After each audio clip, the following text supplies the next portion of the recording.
अभिवादन स्वीकार कीजिए ब्रजेश मिश्रा का। आप देख रहे हैं द डिबेट और आज हम बात करेंगे पश्चिम बंगाल के सबसे हाई प्रोफाइल और सबसे हाई वोल्टेज असेंबली इलेक्शन की।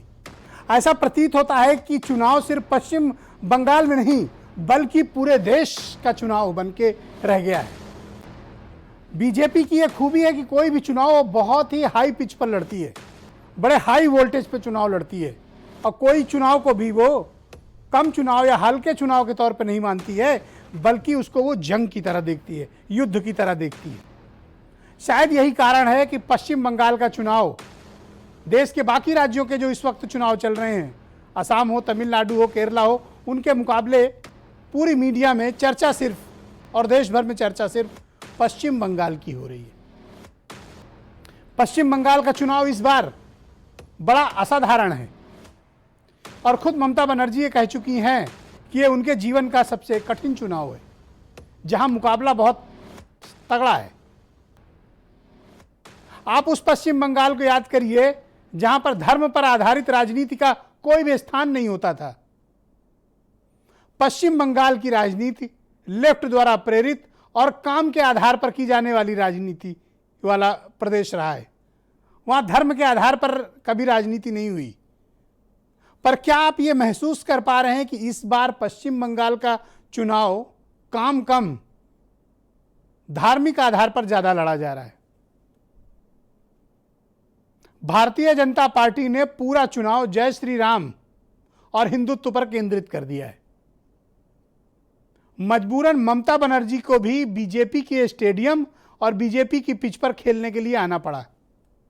अब वो भी या तो गोत्र बता रही हैं या हरे राम हरे कृष्णा कर रही हैं और या तो खुद को ज्यादा बड़ा हिंदू बता रही हैं। 5 सालों में या पिछले 10 सालों में कलकत्ता और पश्चिम बंगाल के लिए ममता बनर्जी ने क्या किया, उनकी सरकार ने क्या किया, विकास के कार्यक्रमों पर चर्चा नहीं हो रही है। चर्चा टीएमसी के भ्रष्ट नेता बीजेपी में कैसे पहुंच गए, उन पर कोई चर्चा नहीं हो रही है। चर्चा इस बात पर हो रही है कि कौन सबसे बड़ा हिंदू है। ममता बनर्जी जय श्री राम चाहिए या मां दुर्गा पर चुनाव लड़ा जाएगा या गोत्र पर चुनाव लड़ा जाएगा? ममता बनर्जी ब्राह्मण है, ये बहुत लोगों को पता है, लेकिन इस बार वो उसी पर आधार पर चुनाव लड़ना चाहती हैं। इसलिए मैं कहता हूं कि बीजेपी ने चुनाव को धार्मिक आधार पर हिंदुत्व पर केंद्रित कर दिया है पश्चिम बंगाल पे, और ममता बनर्जी उनकी पिच पर खेलने को मजबूर हैं। और यह बीजेपी की एक यूनिक स्टाइल है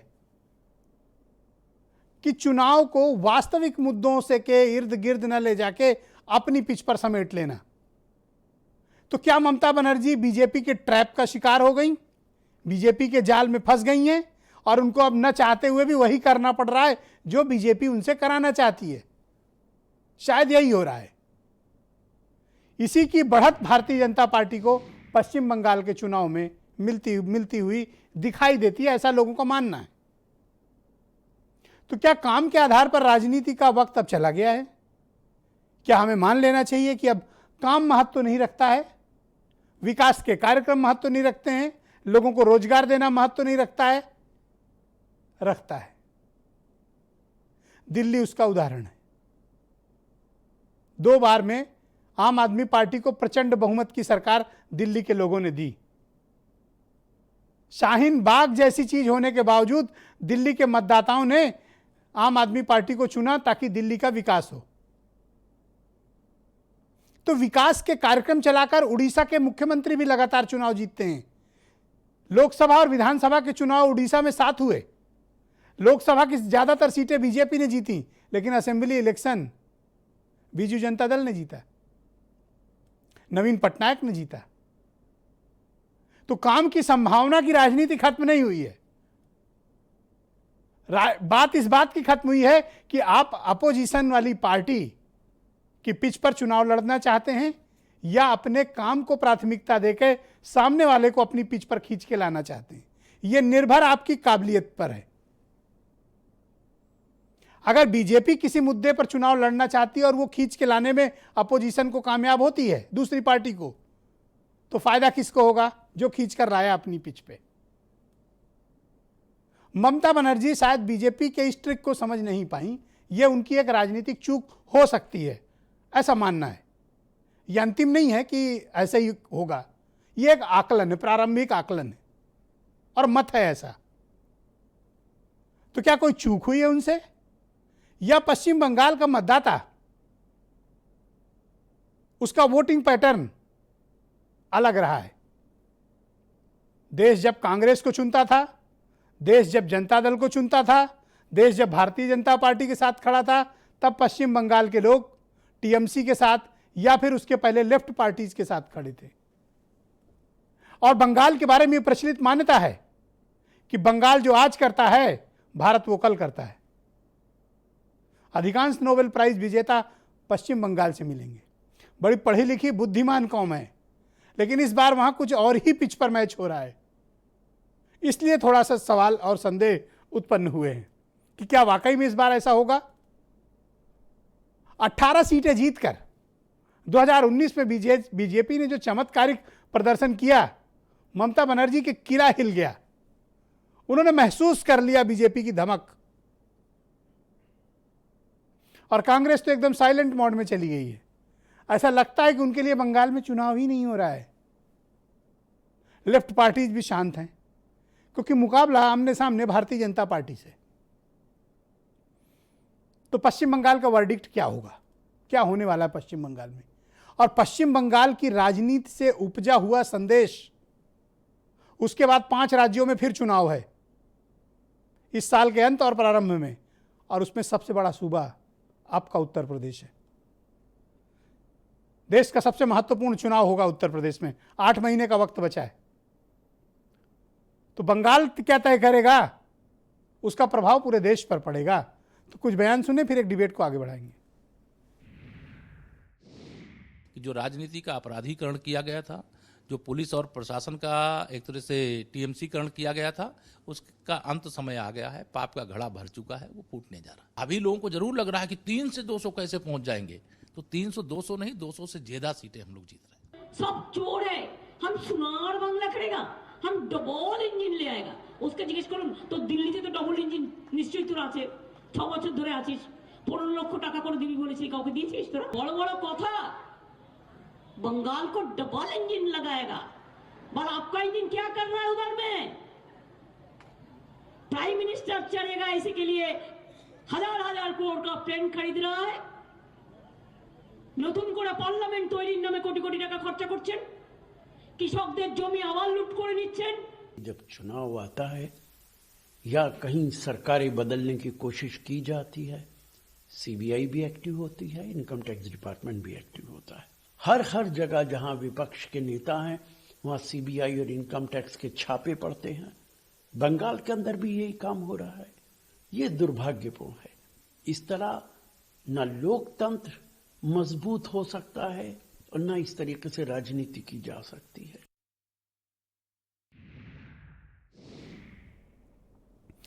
तो आज के कार्यक्रम में मुझे अमित पुरी बीजेपी से ज्वाइन कर रहे हैं, जूही सिंह समाजवादी पार्टी से हैं, और टीएमसी के उत्तर प्रदेश के अध्यक्ष नीरज रॉय मुझे ज्वाइन कर चुके हैं। दिल्ली से वरिष्ठ पत्रकार केपी मलिक जी मेरे साथ हैं। मोहम्मद अकरम जाने माने सीनियर लीडर हैं सीपीआई के, और ओंकारनाथ सिंह कांग्रेस के प्रवक्ता हैं। बहुत स्वागत और धन्यवाद आप सभी का। मैं केपी मलिक साहब का रुख करना चाहूँगा दिल्ली। बहुत ही जाने माने पत्रकार हैं और पश्चिम बंगाल मामलों के एक्सपर्ट भी हैं। मलिक साहब, शुक्रिया आपका अपना कीमती वक्त निकालने के लिए। क्या चल रहा है सर बंगाल में? जी धन्यवाद। देखिए मिश्रा जी, अगर आप देखें जिस प्रकार से आपने अपने ओपनिंग रिमार्क में भी बताया और आपने कई सारे नेताओं के बयान भी सुनवाए, आपने कहा कि भारतीय जनता पार्टी किसी भी चुनाव को एक हाइप बना देती है और एक ऐसा माहौल पैदा कर देती है जैसे वो युद्ध के मैदान में उतरी है, ना कि चुनाव में। और हम इसकी बानगी लोकसभा के चुनाव में देख चुके हैं। आपने भी कहा कि जिस प्रकार से प्रचंड बहुमत वेस्ट बंगाल में भारतीय जनता पार्टी को मिला है, वो कहीं ना कहीं ममता बनर्जी के लिए खतरे की घंटी है। लेकिन मेरा कहना यह है कि ममता बनर्जी लगभग 25 से 28 साल की लेफ्ट की सरकार और उसके बाद 10 साल से लगातार वेस्ट बंगाल की मुख्यमंत्री हैं, तो भारतीय जनता पार्टी भी मान के चल रही है कि वो उनके लिए बहुत हल्की नेता नहीं है और उनको हराना या उनको बंगाल से बाहर करना इतना आसान नहीं है। दूसरा मेरा कहना ये है कि भारतीय जनता पार्टी के पास वेस्ट बंगाल में कोई ग्राउंड के या बहुत मजबूत नेता नहीं है। वो भारतीय जनता पार्टी के लिए मुश्किलात खड़ी कर रहा है। हाँ, ये कह सकते हैं कि मुकुल राय को जिस प्रकार से बहुत पहले ममता बनर्जी से तोड़ के उन्होंने भारतीय जनता पार्टी में अमित शाह जी ने लाए थे, उसका काफ़ी फ़ायदा भारतीय जनता पार्टी को मिला है और उसका सीधा सीधा नुकसान ममता बनर्जी को हुआ है। लेकिन उसके बावजूद मेरा ये कहना है कि हाल ही में जितने नेता ममता बनर्जी की पार्टी से भारतीय जनता पार्टी में आए हैं, वो उसी प्रकार से प्रचंड बहुमत लेकर जीत पाएंगे, इस पर मुझे थोड़ा संशय है। जैसे कि आपने देखा, पिछले 2 चरण चुनाव हो चुका है, तीसरे चरण का चुनाव होने वाला है और ये एक हिसाब से ममता बनर्जी का गढ़ माना जाता है। जिन 31 सीटों पे चुनाव होने जा रहा है, उनमें से लगभग 29 सीटें ममता बनर्जी के पास हैं और ममता बनर्जी इसमें पूरा जोर लगा रही हैं और भारतीय जनता पार्टी वहाँ पर हिंदुत्व का कार्ड खेल के, जैसे कि आप देखेंगे हमारे गृह राज्य के मुख्यमंत्री योगी जी लगातार वेस्ट बंगाल में अपना समय दे रहे हैं, तो उसको देख के लगता है कि भारतीय जनता पार्टी वहाँ पे हिंदुत्व का आपका क्या मानना है, धर्म काम कर रहा है या काम कर रहा है वहाँ पे? देखिए, काम तो भूल गए सब लोग। काम तो कोई पूछ ही नहीं रहा है कि पिछले 5 साल में सरकार ने क्या काम किया है, क्या नहीं किया है। वो तो दूसरे दर्जे में और दूसरे नंबर की बात हो गई है। पहले नंबर पे तो आजकल धर्म ही चल रहा है। और आपने खुद भी कहा, मैं भी कह रहा हूँ कि पहली बार है कि ममता बनर्जी को बताना पड़ा है कि उनका गोत्र सांडिल्य है। हमें और आपको भी नहीं पता था। हम ये तो जरूर जानते हैं कि वो ब्राह्मण समाज से हैं, लेकिन उनका गोत्र सांडिल्य है, ये हमें भी अभी पता चला है। तो ममता बनर्जी अगर मजबूर हुई हैं अपना गोत्र बताने के लिए, तो कहीं ना कहीं ये धर्म युद्ध की लड़ाई है, ये काम युद्ध की लड़ाई नहीं है। जी शुक्रिया आपका। नीरज रॉय टीएमसी के उत्तर प्रदेश के अध्यक्ष हैं। भाई राय साहब, कैसे हैं आप और आपका चुनाव कैसा चल रहा है? ऐसा कह रहे हैं बीजेपी के लोग कि आपकी हवा खराब चल रही है और उनकी मजबूत चल रही है। बताइए, बीजेपी के लोगों का तो इतिहास ही है आरोप लगाना, और अभी आपने पूरा बता भी दिया। इतना दमखम के साथ तो ये उड़ीसा में भी उतरे थे, यही दमखम राजस्थान भी था, छत्तीसगढ़, मध्य प्रदेश, महाराष्ट्र और दिल्ली में भी था। ये जहां भी जाते हैं तो उसी हिसाब से जाते हैं। भाई साहब, आपने एक चीज कहा, काम की बात। देश के 99.99% जो मीडिया है उसको बीजेपी ने बस यही बोल दिया है कि आपको दिखा कि बंगाल हम जीत रहे हैं। आप इनकी लड़क देखिए, अगर इनकी मजबूत पकड़ होती वहां पर तो इतना हो हल्ला ही नहीं होता। रही बात धर्म की, धर्म और अधर्म की लड़ाई तो ये खुद करते हैं। जब जहां जहां मुद्दा से ये लोग विचलित होते हैं, वहां पर ऐसी चीजों को खींचते हैं। काम किसने किया, दोहरा चरित्र, दोहरा जीवन कौन जी रहा है, वहां पर कांटा से कांटा को निकाला जाता है। तो कभी कभी इनको इनके हिसाब से खेलाया जा रहा है। और बंगाल में राय साहब, मेरा एक प्रश्न है और मेरा एक असमंजस है, और आप एक सीनियर लीडर है। मैं चाहता हूं कि लाखों लोग इस वक्त आपको लाइव सुन रहे हैं और आप इसका क्लैरिफिकेशन दें। 10 साल के ममता बनर्जी अपने काम के आधार पर चुनाव क्यों नहीं लड़ रही हैं? आप ये क्यों नहीं बताते हैं कि आपने बंगाल के लिए क्या किया, बजाय इस बात के बताने के कि आपको भी धार्मिक, आपकी पहचान क्या है, आपका गोत्र क्या है, आप क्या नारा दे सकते हैं और आप कितनी बड़ी दुर्गा भक्त हैं, ये बताने की आवश्यकता क्या आपको है, बजाय इस बात के कि आप ये बताएं कि आपने क्या काम किया है 10 सालों में? जी ब्रजेश भैया, जितने काम किया है, हर बार काम के बारे में बताने की ललायत है हम लोग, जितने भी तृणमूल कांग्रेस के नेता बैठते हैं सभी लोग। लेकिन आप पे अच्छा लगता है बैठना, काम के बारे में पूछते हैं, और दूसरे लोग धर्म के बारे में पूछते हैं। मैं काम के बारे में ही और काम पर ही वहां पे वोट मांग रहे हैं हम लोग। वोट हम लोग इसलिए मांग रहे हैं कि जनता के बीच में हमने काम क्या किया। कोरोना से पहले 12.5% जीडीपी हमारा था, वहां पे वही उत्तर प्रदेश का 6.5% था। इस पे हम लोग वोट मांग रहे हैं। वहां पर हमने स्वास्थ्य साथी पे वोट मांग रहा हूं कि जितनी हमारी योजनाएं और प्रकल्प जितने चल रहे हैं समस्त बंगाल की जनता के लिए चल रहा है, न कि प्रश्नवाचक चिन्ह लगाकर चल रहा है। तो उस पे हम मांग रहे हैं। जनता में हम जा भी रहे हैं, लेकिन मीडिया नहीं दिखा रहे, उससे हमको बहुत मतलब भी नहीं है। काम के बल पे हम जा रहे हैं। जो लोग काम नहीं किए हैं वो अरे जा रहे हैं हिंदी दूसरी मीडिया तरफ आपके घुस साथ पाकर। भले ना हो, बंगाली मीडिया तो आप ही का प्रचार कर रहा है, ऐसे भी तो आरोप लग रहे हैं। जी, बंगाली मीडिया वहां पे वो काम कर रही है, चुनाव आयोग के अधिकार में, सरकार का नहीं है। बंगाली मीडिया हकीकत दिखा रही है, इसीलिए इनको मिर्ची लग रही जो है। आपका साथ क्या दे करें? वो हकीकत है, और जो बीजेपी के लिए थोड़ा बहुत भी दिखाए तो वो आपके हिसाब नहीं से नहीं गोदी नहीं नहीं मीडिया है। नहीं अभिजीत भैया, बात यह काम करिए। योगी जी जा रहे हैं वहां पे, योगी जी का लहजा जैसी सोच वैसी आवाज। क्या बोलते हैं टीएमसी के गुंडे। अब इतने से देखिए, अभी एक प्रदेश के मुख्यमंत्री हैं और देश के पहले मुख्यमंत्री हैं कि अपने पे लगे 33 धाराओं को हटाकर ये बेदाग बन गए। मतलब कि गुंडा खत्म मत पर करो, अभी मलिक धारा साहब बता रहे हैं खत्म कर कि दो। जब वो पश्चिम बंगाल जाते हैं तो काफी भीड़ आती है, क्या ये बात वो- सही है? जी जी जी जी, वही भीड़ आती है कि सिर्फ उनके मुखौटा पे ही कैमरा होता है और भीड़ की तरफ कभी कैमरा जाता ही नहीं है। बंगाल की जनता, आपने भी कहा कि बंगाल जो आज करता है देश कल करता है, तो योगी जी जाते हैं वहां पे तो बताएं जाकर, या वही गुंडे हटेंगे जो कि यहाँ पर गुंडों के, माफियाओं के, आपके जो शूटर हैं उनको भी हम यहाँ सरकारी सुरक्षा देंगे, ये बोलेंगे। या हमारे यहाँ रोज अपराध बढ़ रहा है, आज भी लखनऊ में आप भी देख रहा था मैं, यहाँ भी गुंडागर्दी जारी है, वैसे ही गुंडागर्दी चलेगी। या नौकरियां जो हमारी हैं बस पोस्टपोन्ड पड़ी हुई है, किसी पे उंगली कोई नहीं उठा सकता। या एक पत्रकार डीएम के खिलाफ लिखता है मिड डे मील में तो उसके गुंडा एक्ट लगाएंगे, यही योगी जी बताएंगे। कौन सी कहानी लेकर जा रहे हैं वहां पर आप लोग? Okay, alright. Amit Puri Bharatiya Janata party के प्रवक्ता है, मेरे साथ इस कार्यक्रम में जुड़ चुके हैं। भाई अमित पुरी जी, आपका धर्म आधारित इलेक्शन कैंपेन कैसा चल रहा है? हाँ, धर्म के आधार पे हमारा चुनाव नहीं है। अच्छा अच्छा, इसीलिए शायद मैं गलत प्रश्न पूछ गया हूं। नहीं नहीं, मैं बिल्कुल उत्तर दे रहा हूं। और इसीलिए जब मैं नीरज राय जी को सुन रहा था तो मुझे लगा अपना चेहरा ना बदला गया, आईने से खफा हो गए हुजूर, मीडिया पे तोहमत लगाने लगे।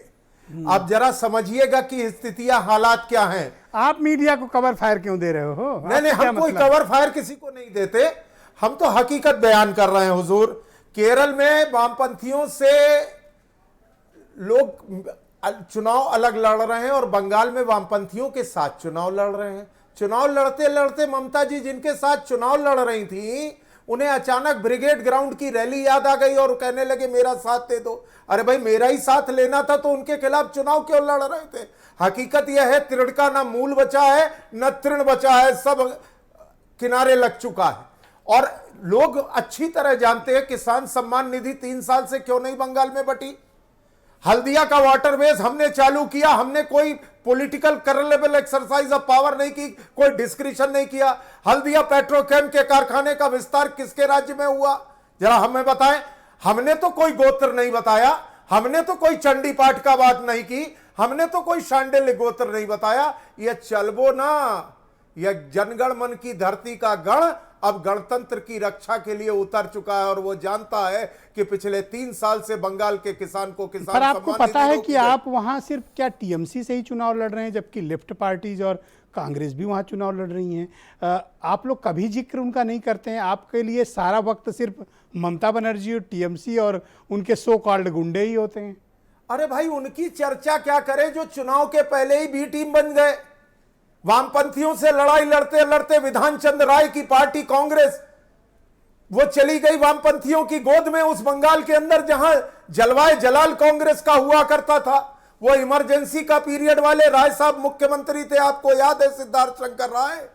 आज वो बंगाल की कांग्रेस इस हालत में हो गई कि वो सीपीआई और सीपीआईएम के और बाकी के लोगों के पिछलग्गू बनकर के खड़ी हो गई। पर तो आप उनसे कभी क्या जिक्र लड़ाई नहीं करें? करते इस बात का कि लेफ्ट पार्टीज और कांग्रेस ऐसा क्यों कर रही हैं।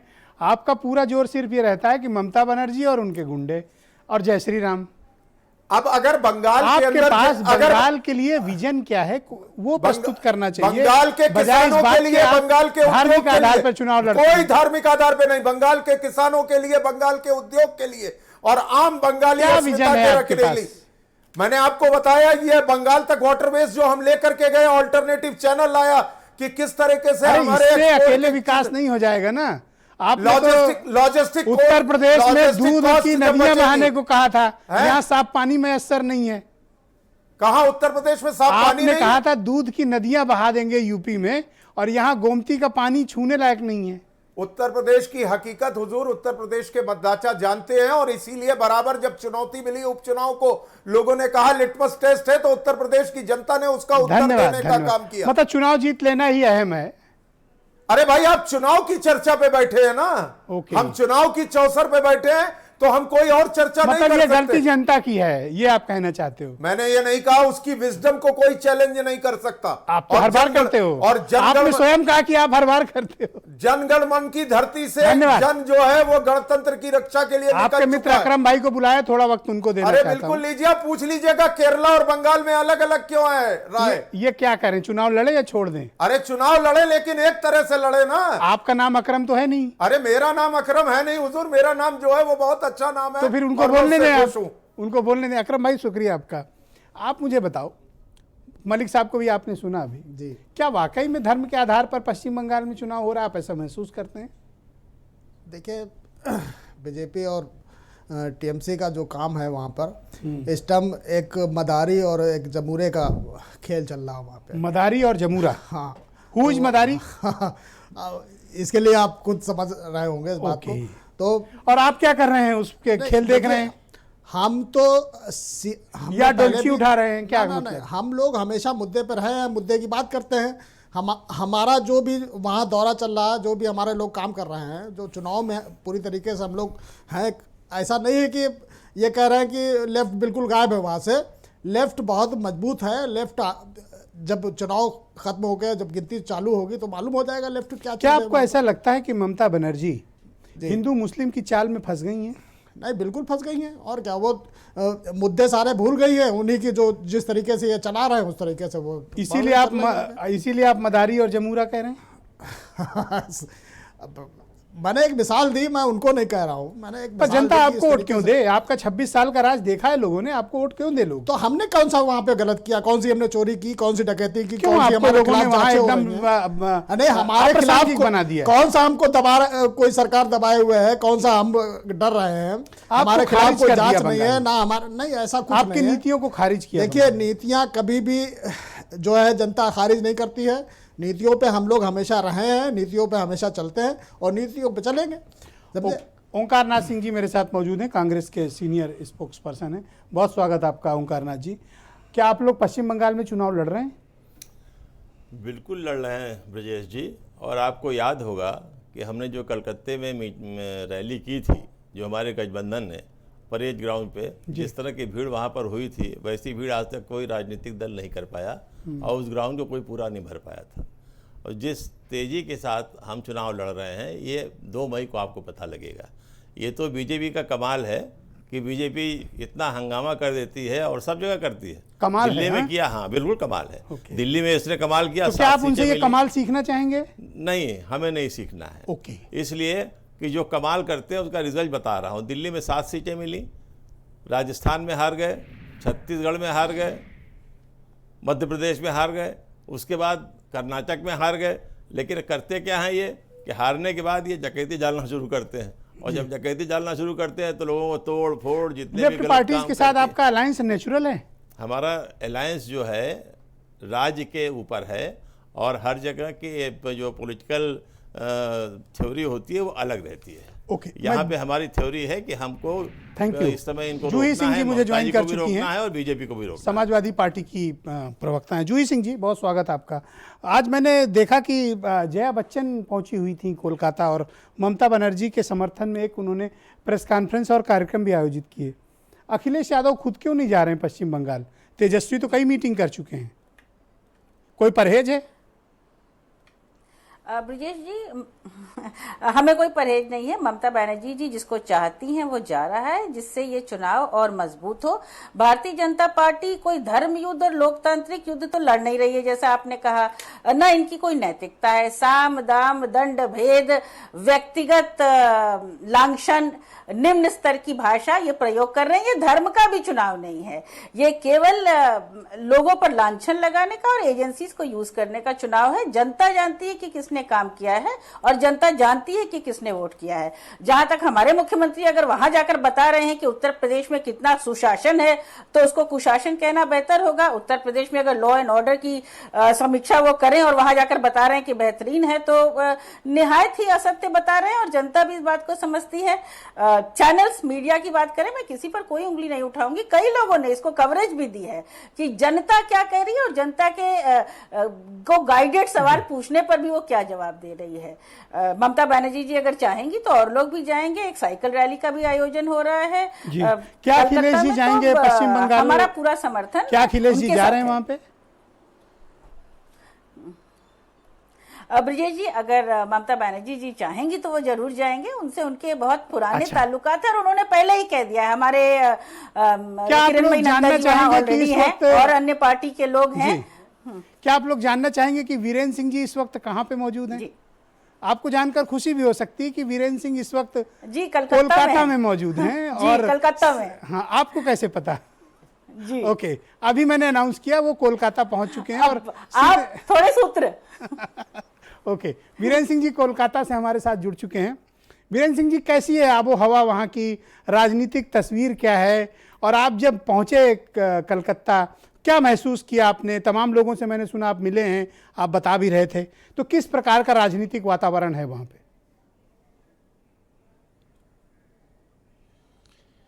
देखिए, बंगाल में जो दिखता है कि लहर तो नहीं है लेकिन ललकार है और मोदी की सरकार है, इस तरह का नारा यहाँ बीजेपी ने दिया है। और बंगाल का चुनाव इस बार राष्ट्र के नाम पर, हिंदू और मुस्लिम के नाम पर केंद्रित होता जा रहा है और यही वजह है कि बीजेपी एकदम सीधी लड़ाई में आती दिख रही है। यहाँ जिस पार्टी ने 3 सीटें जीती हो विधानसभा की पिछले चुनाव में, आज वो कह रही हम 200 पार जा रहे हैं और कुल 250 सीटें हैं, 300। तो आप जब वो 200 जीतने की स्थिति बता रहे हैं, तो अगर ये 150 भी जीत गए तो ये ममता को सरकार बनाने देंगे? तो इतना आसान तो नहीं है। अब की बार ममता बनर्जी के लिए सरकार बना पाना कठिन है। मैं जहां रुका हूं, मैं यहां तलाश में आया था एक बीजेपी के नेता और यूपी के डिप्टी सीएम केशव मौर्य रुके थे, सुनाई पड़ा, लेकिन वो यहाँ मौजूद नहीं है। तो मजबूरी में मुझे यहाँ खूंटा गाड़ के बैठना पड़ा कि वो आए, मतलब आप सर्च ऑपरेशन में लगे हुए हैं, उनसे बातचीत करूं। लेकिन अभी हाँ, लेकिन अभी वो हाथ नहीं आए हैं। अभी मिल नहीं रहे हैं। आपके हाथ से कौन बच पाएगा? बीजेपी अंदर खाने अपना अभियान चला रही है जी। देखिए, सुनील बंसल को यहाँ पर 55 सीटें मिले हुई हैं, केशव मौर्य 35 विधानसभाओं का प्रभार देख रहे हैं। अलग अलग बीजेपी ने पूरे देश से नेताओं को यहाँ लगा रखा है और वो बीजेपी आज टीएमसी जो बवाल कर रही है उसको वो हिंदू और मुस्लिम से जोड़ती है और वो इसका भरपूर लाभ भी ले रही है। जितनी मार काट होगी उतना बीजेपी को फायदा मिलेगा, ऐसा देखने को मिल रहा है। दूसरी बात ब्रजेश जी, यहाँ जो चर्चा थी आज गरीब तबके में, वो कि 370 हटा दिया मोदी ने कोरोना काल में बैठाकर खाना दिया। एक बात यह आई कि कोलकाता में जो मस्जिदों पर मौलवी होते हैं उनको ममता बनर्जी की सरकार वेतन देती है और लोगों का ये कहना था कि भाई पुजारी अगर चंदा ना ले या चढ़ावा ना ले तो पुजारी को वेतन तो देती नहीं, तो उनकी मजबूरी है। इस तरह की भावनाएं यहाँ पर हैं, ऑटो वाले में, टैक्सी वाले में, चाय की दुकान पर। तो ये लोग बड़ी हसरत और उम्मीद से देख रहे हैं कि शायद बीजेपी बंगाल में चमत्कार करने आ रही है। तो ये ऐसा लगता है कि बीजेपी ममता बनर्जी को बहुत कड़ी टक्कर दे जाएगी। तो ये बात तो देखिए इतनी देर में जो एक दिन की यात्रा में समझ में आई है। तो आपको भी यही महसूस होता है कि धार्मिक आधार पर चुनाव लड़ा जा रहा है, धर्म के आधार पर, काम के आधार पर नहीं? देखिए, बीजेपी ये कहती कि हमारे राष्ट्रीय अध्यक्ष पर हमला करा दिया और काम की बात जब वो 10 साल से ममता बनर्जी सरकार में है तो वो ये कहते हैं कि भाई बेरोजगारी क्यों है, और ये जो रोहिंग्या का मामला है, जो बांग्लादेशी शरणार्थियों का मामला है, ये सब एक धर्म और जात विशेष के लोगों को बढ़ावा देने के लिए काम किया जा रहा है, इस सरकार ने किया है। तो इशू ये लोगों में चर्चा का विषय बना है।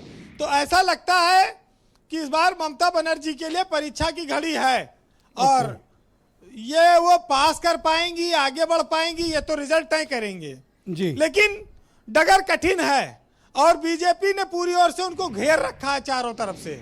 ओके। और जिस तरह से पॉकेट में उनके नेता यहाँ पर अंदर खाने काम कर रहे हैं, क्योंकि भाई बीजेपी के पास बड़ा फोर्स है, पूरे देश के नेता लगे हैं। अब ममता बनर्जी के बहुत सारे नेताओं के बारे में हम लोग जानते ही नहीं, हम लोग क्या बताएंगे। एक ममता बनर्जी के अलावा छोड़ दो तो दूसरा उनका भतीजा, उसकी चर्चा है, इसके अलावा जानते नहीं। हाँ, ये बात सही है कि तेजस्वी यादव का ये पड़ोसी राज्य है, विपक्ष के और नेता यहाँ आते कुछ समर्थन देते तो बात शायद और होती। लेकिन एक चीज ये मानिए कि अगर बंगाल में चलेगा कुछ तो मोदी मैजिक ही चलेगा। बंगाल में कोई नेता की जीत हार नहीं है, मोदी से जुड़ा हुआ चुनाव है। बीजेपी के पास अपना कोई बंगाली फेस नहीं है वहां पे जिसको वो प्रोजेक्ट करें, मोदी के नाम पर ही चुनाव है। बिल्कुल, मैंने पूछा था तो ये बात आई थी कि वो तो मोदी जी के नाम पे पूरे देश में हम लड़ते हैं, फेस रहे ना रहे। और बाकी बीजेपी के नेता भी जानते हैं कि मछली भात खाओ और मस्त रहो, जब जीत जाएंगे तो मोदी जी किसी न किसी को तो बैठा ही देंगे।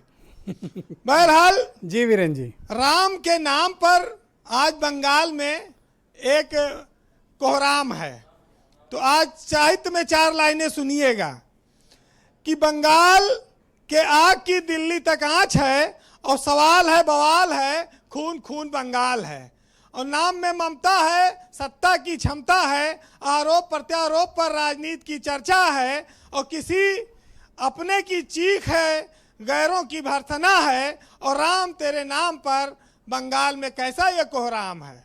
बहुत बहुत शुक्रिया वीरेन जी। मैं उम्मीद करता हूं कि बंगाल की आबो हवा आपको रास आएगी और मछली भात का टेस्ट आप जरूर करेंगे। बहुत बहुत शुक्रिया आपका कलकत्ता से हमारे साथ सीधे जुड़ने के लिए। मैं केपी मलिक साहब का रुख करूंगा, बहुत ही सीनियर जर्नलिस्ट हैं और पश्चिम बंगाल मामलों के एक्सपर्ट हैं, दिल्ली से हमें ज्वाइन कर चुके हैं। मलिक साहब, मैं आपसे समझना चाहता हूं, वीरेन जी की भी बात आपने सुनी और भी हमारे साथ जो पॉलिटिकल स्पोक्स पर्सन्स हैं डिफरेंट पॉलिटिकल पार्टीज़ के, उनकी भी बात सुनी। मैंने भी स्वयं ये महसूस किया पूरे इलेक्शन कैंपेन के दौरान, मैंने सभी का इलेक्शन कैंपेन का ऑब्जर्व किया।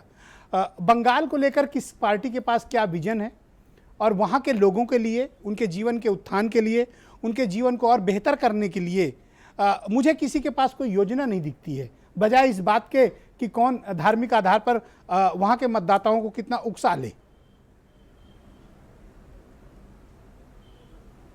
देखिए ब्रजेश जी, अगर आप देखें, जैसे आपके संवाददाता वीरेंद्र सिंह ने भी बताया कि ये चुनाव भारतीय जनता पार्टी या उनके कार्यकर्ता नहीं लड़ रहे हैं, ये चुनाव देश के प्रधानमंत्री मोदी जी और ममता बनर्जी के बीच है। और कोई भी काम की बात नहीं कर रहा है, चाहे वो भारतीय जनता पार्टी हो और चाहे वो ममता बनर्जी हो। अगर आप बात करेंगे, जैसा कि उन्होंने भी कहा कि लोग कह रहे हैं कि उन्होंने धारा 370 हटा दी है, उन्होंने कोरोना काल में राशन दिया है, तो ये कोई स्थानीय मुद्दा तो है नहीं, ये तो राष्ट्रीय मुद्दे हैं। अभी वीरेंद्र जी को थोड़ा गांव में जाने दीजिए, थोड़ा रूरल में उनको एक अपनी नज़र मारने दीजिए, उससे थोड़ी तस्वीर साफ होगी। अभी वीरेंद्र जी जल्दी में पहुंचे हैं और उन्होंने कलकत्ता के कुछ हिस्से का दौरा किया है। मुझे लगता है अगर वो ग्रामीण क्षेत्र में जाएंगे और वहाँ से देखेंगे तो वहाँ उनको थोड़ी स्थिति जो है डिफरेंट मिलेगी। आप भी जानते हैं कि भारतीय जनता पार्टी का मतदाता जो है वो शहरों में अधिक और रूरल एरिया में बहुत कम होता है। और भारतीय जनता पार्टी कौन सा पक्ष है, पहुंच गई कौन से ऐसी चीजें हैं जो ममता बनर्जी के हक में जाती हैं और जिसके कारण उनका किला अभेद्य रहा है, 10 साल उनको कोई चुनौती नहीं दे पाया। देखिए, मुझे लगता है कि ममता बनर्जी के जो इशू हैं वो लोकल इशू पे बात करती हैं, वहाँ का उनका जो बंगाल के क्षेत्रीय मुद्दे हैं उस पर वो लड़ाई करती हैं, बंगालियों के लिए लड़ती हैं। और ब्रजेश जी, अगर आप देखेंगे जो बंगाली लोग होते हैं वो थोड़े सॉफ्ट होते हैं, वो लड़ाई झगड़ा या उस तरह के लोग नहीं होते, वो ज़्यादातर कलाकार होते हैं या दूसरे विद्वान होते हैं। वो डरते हैं, थोड़ा सा इस तरह की चीज़ों से कि बाहर के लोग आ जाएं और यहाँ पे हमारी संस्कृति पे हमारे ऊपर राज करें या हमारी संस्कृति को डिस्टर्ब करें, इससे थोड़ा कहीं ना कहीं इस प्रकार के लोगों में भय एक फील वो लोग करते हैं और उसका फ़ायदा कहीं ना कहीं मुझे लगता है कि ममता बनर्जी को मिलेगा। भारतीय जनता पार्टी, मैं पहले भी कहा कि उस तरह के लोग भारतीय जनता पार्टी के पास वेस्ट बंगाल में नहीं है जिसका सीधा सीधा फायदा ममता बनर्जी को मिलेगा। सर, एक काल्पनिक सवाल है, लेकिन तमाम लोगों के पड़ेगा। जहन में वो सवाल चल रहा है। सवाल काल्पनिक है। काल्पनिक इस दृष्टिकोण में है कि अगर मान लीजिए एक सिचुएशन ऐसी पॉलिटिकल एक पेंट कर रहा हूं मैं कि ममता बनर्जी को कुछ सीटें कम पड़ जाती हैं सरकार बनाने के लिए, तो उनके पास क्या विकल्प होगा? लेफ्ट या कांग्रेस उनके साथ जाना पसंद करेगी या फिर नहीं करेगी, या फिर बीजेपी के साथ जाने में किसी को कोई आसानी होगी? देखिए ब्रजेश जी, मुझे जो लगता है, जिस प्रकार से हमारी अन्य संवाददाताओं से भी बात होती है, जो लोग इलेक्शन कवर करने हमारे दोस्त गए हुए उनसे भी बात होती है, लेफ्ट की जो पार्टी है और कांग्रेस पार्टी है वो ये चाहती हैं कि ममता बनर्जी अगर चुनाव जीतती हैं तो उनसे हम बाद में निपट सकते हैं, लेकिन भारतीय जनता पार्टी की एंट्री अगर वेस्ट बंगाल में होती है तो उससे निपटना हमारे लिए मुश्किल होगा। इसलिए कहीं ना कहीं अगर इस प्रकार की ज़रूरत ममता बनर्जी को बाद में पड़ती है तो तमाम लेफ्ट पार्टियां और कांग्रेस ममता बनर्जी को समर्थन करेंगी। मुझे ऐसा लगता है भारतीय जनता पार्टी को अगर सीटें कम पड़ती हैं तो भारतीय जनता पार्टी सिर्फ तोड़ फोड़ की राजनीति जो करती रही है वही करके वो सफल हो सकती है, अन्यथा मुझे नहीं लगती कि वो उसके साथ आराम से कोई पार्टियां आएंगी।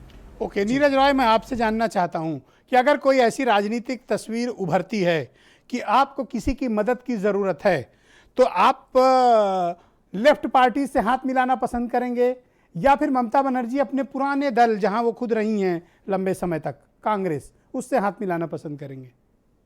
देखिए ब्रजेश भैया, पहले स्थिति स्पष्ट करो।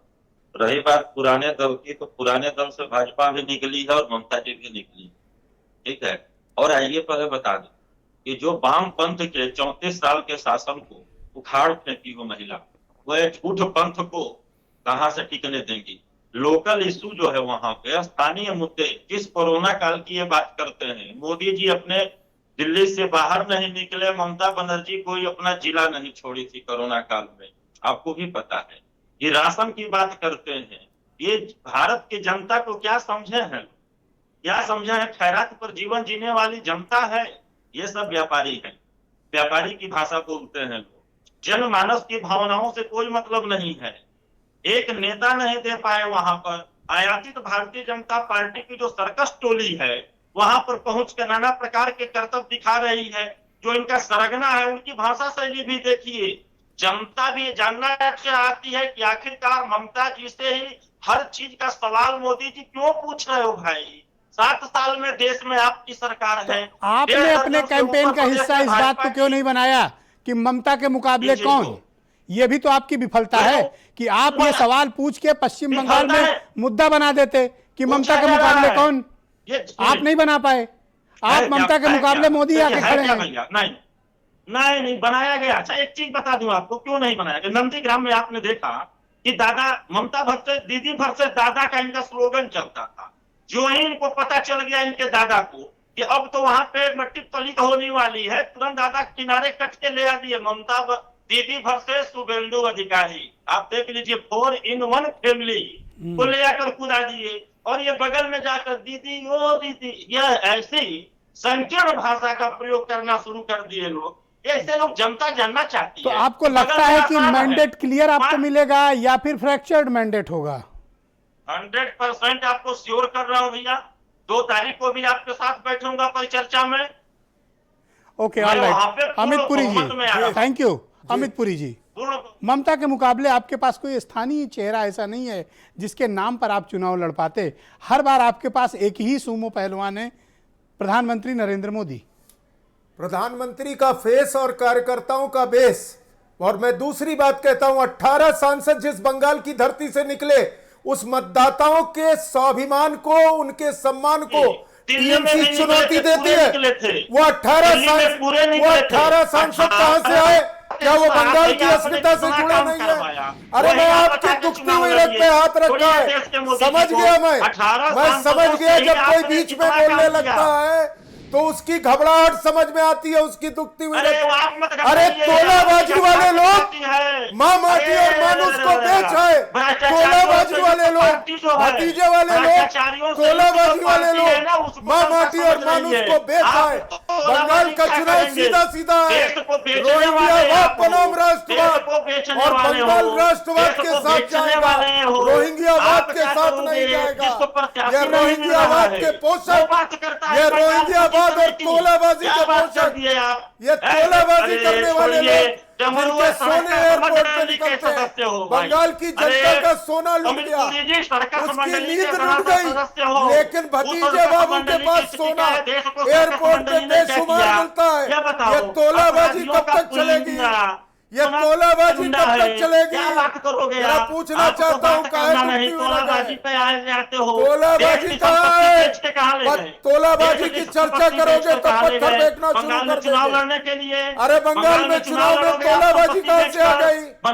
ये पिछले 10 साल में तोलाबाजी कहाँ से आई बंगाल में? आप तो माँ माटी मानुष की राजनीति करने गए थे, माँ माटी मानुष की राजनीति करने वाले तोलाबाजी में। मुझे लगता है कि इस प्रकार से वाद विवाद का वक्त नहीं है। दर्शकों को देखिए, मुझे लगता है कि मुद्दों पर आधारित नहीं। राय साहब, ब्रिजेश जी, मैं किसी के बीच में नहीं बोला, मैंने आपको टाइम दिया था। राय साहब प्लीज शांत हो जाएं। राय साहब प्लीज कोऑपरेट करें। आपके बीच में अमित पुरी नहीं बोले, अब आपको शालीनता से उनकी बात सुननी चाहिए। अमित पुरी जी, गो अहेड। मैं आप भी जी केवल 2 शब्द कह रहा हूं, आप भी संयम बरतें और मैं संयम के साथ कह रहा हूं।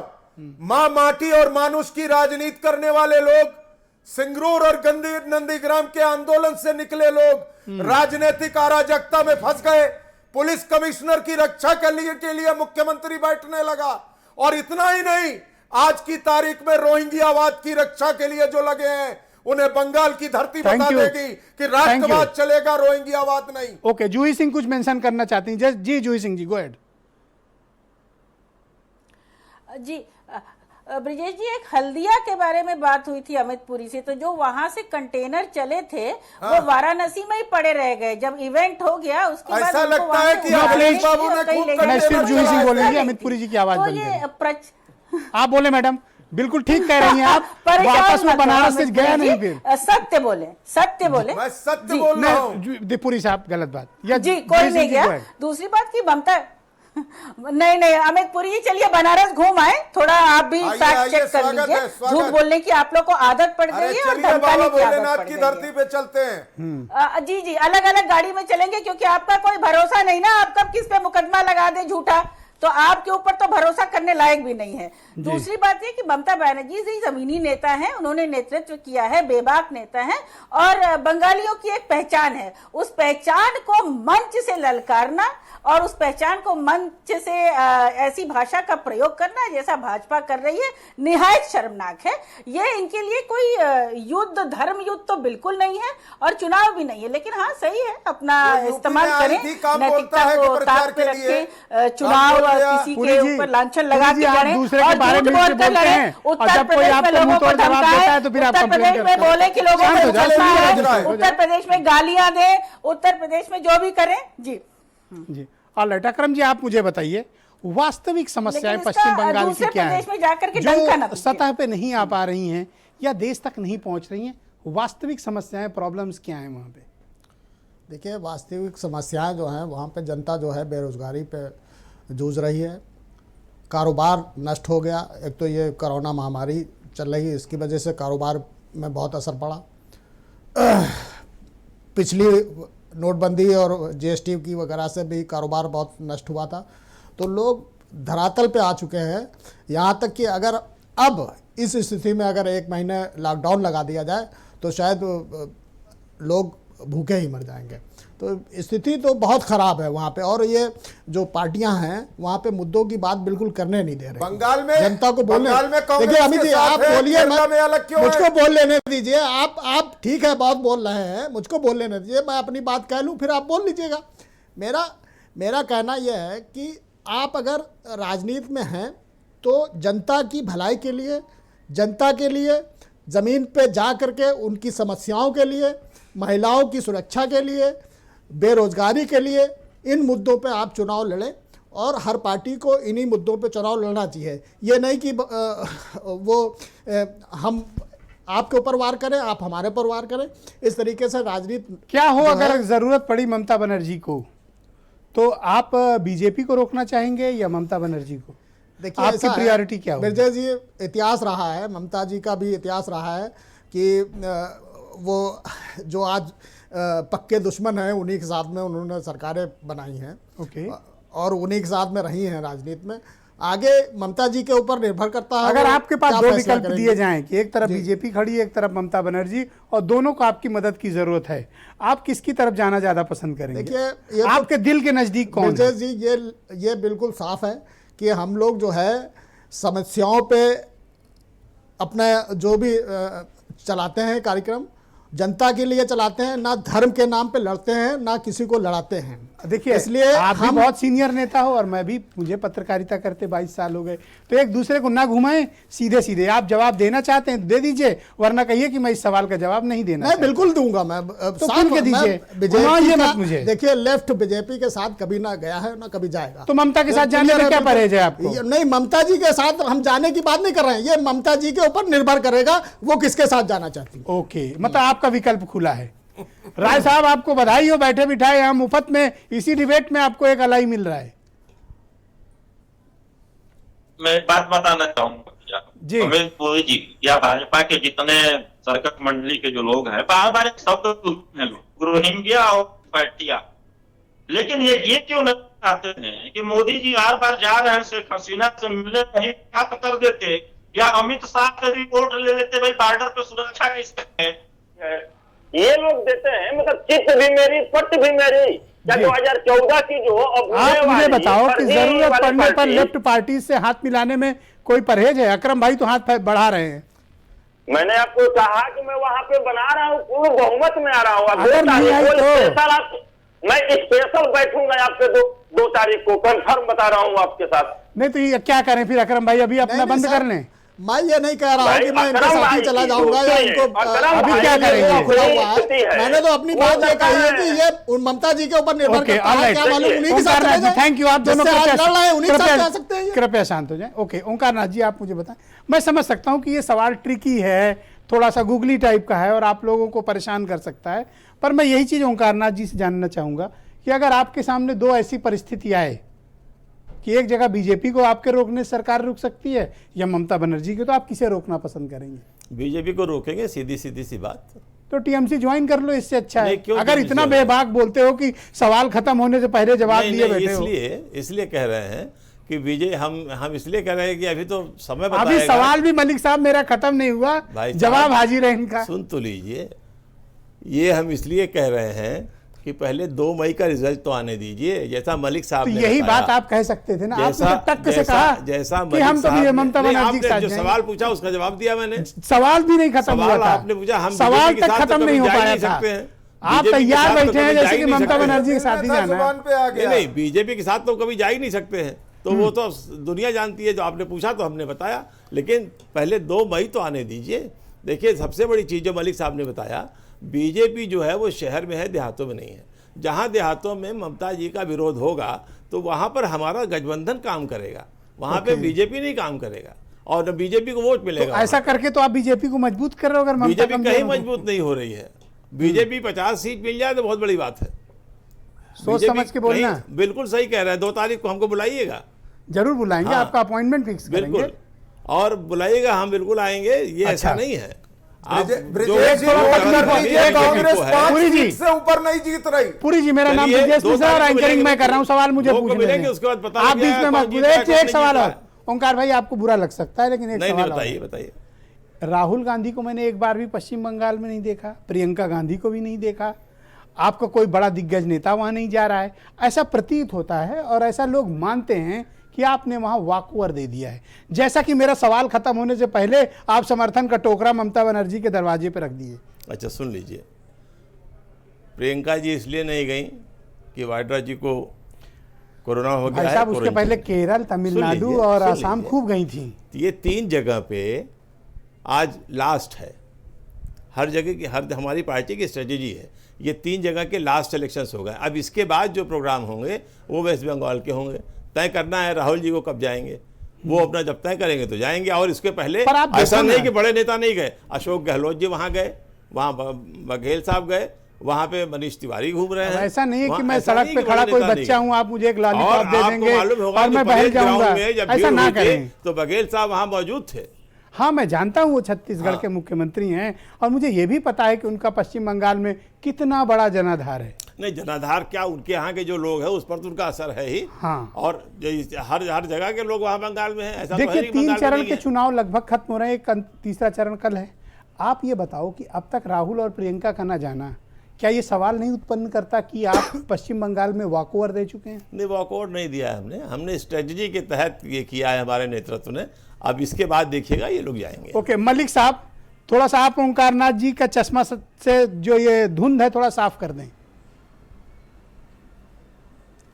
देखिए, जैसे मैंने ब्रजेश जी बताया था आपको, चाहे कांग्रेस पार्टी हो चाहे लेफ्ट की जो पार्टियां हैं वो हो, वो सब ये बात जान रही हैं कि ममता बनर्जी का ही हमारे लिए सॉफ्ट कॉर्नर है और अगर हमें सपोर्ट करना पड़ता है तो ममता बनर्जी को ही सपोर्ट करेंगे रिजल्ट के बाद भी, और रिजल्ट से पहले भी, जैसा कि अभी स्वीकार भी किया है कांग्रेस के प्रवक्ता ने, वो अभी भी ममता बनर्जी को ही सपोर्ट कर रहे हैं। क्योंकि भारतीय जनता पार्टी राष्ट्रीय पार्टी वो मान के चल रहे हैं कि सबकी लड़ाई जो है भारतीय जनता पार्टी से है जी। अब राहुल गांधी का और प्रियंका गांधी का वेस्ट बंगाल के चुनाव में ना जाना कांग्रेस की क्या स्ट्रेटजी है, ये तो मुझे समझ में नहीं आ रही है। लेकिन इन्होंने कहा कि अशोक गहलोत जी गए और बघेल जी गए, तो मुझे लगता है कि वो आदित्य योगीनाथ की काट में शायद गए होंगे। अब आपने सवाल बीच में पूछ लिया कि भाई उनका कितना जनाधार वहाँ है। जनाधार वहाँ आदित्य योगीनाथ का भी नहीं है, लेकिन वो क्या है कि वो तो धर्म का खेल खेल रहे हैं वहाँ पे। उनको तो ऐसी जगह भेजा गया कि जहाँ धार्मिकवाद को बढ़ावा दिया जाए। तो कांग्रेस कहीं ना कहीं बैकफुट पे मुझे दिखाई पड़ती है हर जगह, और कांग्रेस को जिस तरह से एग्रेसिव होकर बाकी स्टेट में भी लगना चाहिए। कांग्रेस मुझे बहुत शुक्रिया आपका मलिक साहब तक, और मैं आप सबका बहुत आभार प्रकट करता हूं, धन्यवाद देता हूं कि आज शाम आप इस सब चर्चा में मेरे साथ सम्मिलित हुए, और आप सबका भी बहुत बहुत शुक्रिया। बहनों भाइयों, अंत में यही कहना चाहूँगा कि कोरोना बहुत फैल रहा है, कृपया अपना बचाव करें, मास्क जरूर पहनें। धन्यवाद, नमस्कार।